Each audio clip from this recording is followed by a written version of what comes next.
nothing to hide don't smash phones with hammers. They don't. People who have nothing to hide don't bleach. Nobody's ever heard of it. Don't bleach their emails or destroy evidence to keep it from being publicly archived as required under federal law. And she got rid of these emails after Congress, not before, after Congress requested them. Think of that. Can you imagine if I or somebody else did that? All right, ladies and gentlemen, we're joined right now by John Zogby as I welcome you back to America Talks Live. Steve Malzberg here, by the way, and we want to hear from you at 877 Newsmax. John Zogby, senior partner at John Zogby Strategies, Newsmax contributor, author of We Are Many, We Are One, Neo-Tribes and Tribal Analytics in the 21st Century America. John, great book. Thanks for coming on, and I know you rearranged your schedule to be here on our first show, our first America's Talking, our relaunching, if you will. Thank you so much for accommodating us. It's always great to talk to you, sir. Same here. Thank you, Steve. All right, so let me ask you some questions. We're 62 days away from the election. Everybody yesterday was talking about the CNN poll that came out. There are skeptics, I'm on the cusp here, that say it's a setup. That they're setting us up to Donald Trump close an 11-point gap. Now he's up by 2, 20 lead with independents, 20-point lead with independents. But next poll they come out with, they'll say Hillary up by 7. See, it was nothing. I mean, what do you think it indicates that in these national polls, Trump and you got like the one from the LA Times, which is a different kind of poll. The Reuters poll, he's closed that to within 1 or 2 points. What do you make out of the national polls really, really tightening? The fact that Hillary Clinton is on the ropes, and that along with her numbers being stuck right now, is the fact that the number of people who say they don't trust her is actually growing. So we have actually more people now who say they distrust Hillary Clinton than distrust Donald Trump. That's a real problem for her. And as they look ahead, meaning the Clinton people, the email issue has now moved from a process issue about what she did and how she did it to content. What's really in those emails? And they couldn't come up out at a worse time. You know, October 20th, 21st, 22nd, we're going to get a new dump of information. She's in trouble. She's in trouble. All right, so let me ask you this. Why do the polls, although some of them are closing in the swing states, in the battleground states as well, but when you look at the electoral map, at least from the media sources that put them up that I see on a daily basis, you know, they got Hillary kind of winning in landslide fashion, or at least very comfortable fashion, when it comes to the Electoral College. Look, nobody is winning. Somebody wins on November 8th. We're measuring where we stand right now. And I think your viewers need to understand that these leads are relatively small leads, 4 or 5 percentage points, and shrinking in many states, like Ohio, like Florida, like Virginia, which has gone down from a double-digit lead to 4 or 5. And the fact that Hillary Clinton, is polling in the low to mid 40s at best in those states. The book isn't closed on any of this, and there's a lot of world events, domestic events, and campaigning to go over the next 60-plus days. Not to mention three debates. Before I turn to national security, which is what Donald Trump talked about today in his speech, I want to just play a little bit of Hillary over the past few days. It happened on her plane. It happened in Cleveland. It happened the other day on a radio show. And here's just a little sample. And I want to thank Congresswoman Marcia Fudge for hosting us.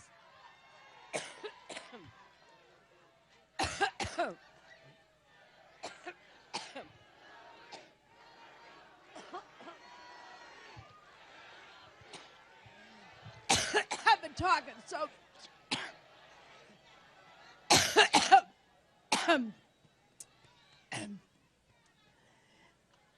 every time I think about Trump, I get allergic. All right, now, by the way, there's a picture, and this is for the whole audience, not only John. There's a close-up of her taking that drink of water. It's from American Mirror has it.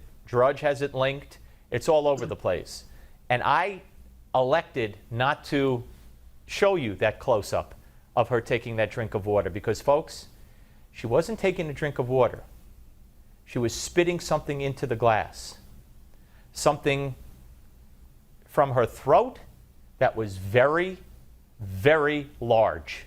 And I'm just saying, that's out there. And John, her health, you know, as we're going to show in the Gimme 5 in the next segment, she's on the plane, and these great hard-nosed reporters say, what do you think of the health conspiracy theories? And 5 minutes later or 3 minutes later, she's coughing and has to leave. So how much is this if it continues?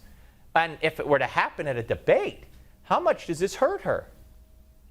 Oh, it's not helpful at all, you know. And look, I'm not a medical professional, neither are you.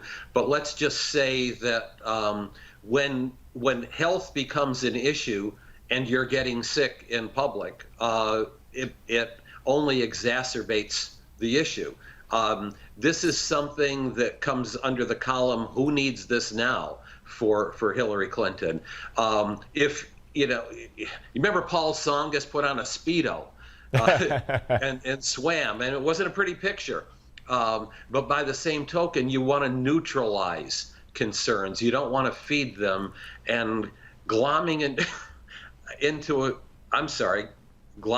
glass of water is not a good thing. Yeah. All right, and we have a caller who wants to speak to you, I hope, John, and maybe say hello to me. And at 877 Newsmax, you too can join the conversation on America Talks Live. Shirley, our first caller on the relaunched version of this show from Harrison, Arkansas. Hello, Shirley. Welcome aboard. Hi. Hi. Okay, Bill and Hillary Clinton, I can tell you all about them. We put up with them here in Arkansas for 8 years, and the first time I met Bill Clinton, he rubbed up against me when he hugged me. I want to sue him for sexual harassment, I guess. But anyway, they also, that Whitewater scandal that they were involved in, I don't know how they got out of that. I guess they paid their way out of it. My husband is the one that took the news reporter down the river to do the report. And then Bill was, at first, I think he tried to be good at first, but it was like he was governor, but then Hillary took over. All right, well, Shirley, obviously, you have firsthand experience and no love for the Clintons, and I think a lot of people from Arkansas would certainly agree with you. I thank you for the call, Shirley. Thank you very much. John, today, Donald Trump called for more increased defense spending. He wants to see a plan on how to defeat ISIS from his generals within the first 30 days of his becoming president of the United States. How much does national security, I guess national security always plays into it, but I guess God forbid if there's a terror attack between now and the election, it'll become the number one issue. It will, and would not play into this administration's strengths. So that could be a problem for Hillary. But you know, it's been a problem thus far with Donald Trump in terms of, do people prefer him or think he would do a good job handling national security? He's had a couple of good days.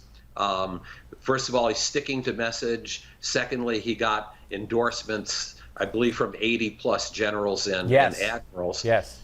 And then today there's a speech with details, and details need to be his friend between now and in the election. That's been a major criticism. And John, there's also, not to interrupt, but before we run out of time, there's also a military poll, NBC News, Monkey Weekly, that among people serving in the military or those who have served in the military, Trump has a 19-point lead, 55-36. That's correct, and please don't ever call a Zogby poll a Monkey Weekly, okay? Yeah, that's a terrible name for a serious thing, isn't it? Yeah. But this has significance because Hillary just the other day said that the military doesn't trust him. It has a lot of significance, and in fact, after the John McCain issue and the issue with the cons, it goes to show you what I guess the priorities of veterans households. Yep. John, it is always talk a little bit about the book. What can people find when they read your book? We got 30 seconds. A new way of looking at the American people, not by demographics, but by tribes, values and attributes that people share that cut across demographic lines. It's a great read, and it's in color. Yeah, well, that always helps. But if you wrote it, it has to be a great read. Neo-Tribes and Tribal Analytics by John Zogby. Thank you, my friend. Thank you very much. All right, folks. Up next, Gimme 5, and we're going to look at the media bias surrounding Hillary's health. You're not going to want to miss this, I promise you. So don't go away. It's America Talks Live with Steve Malzberg.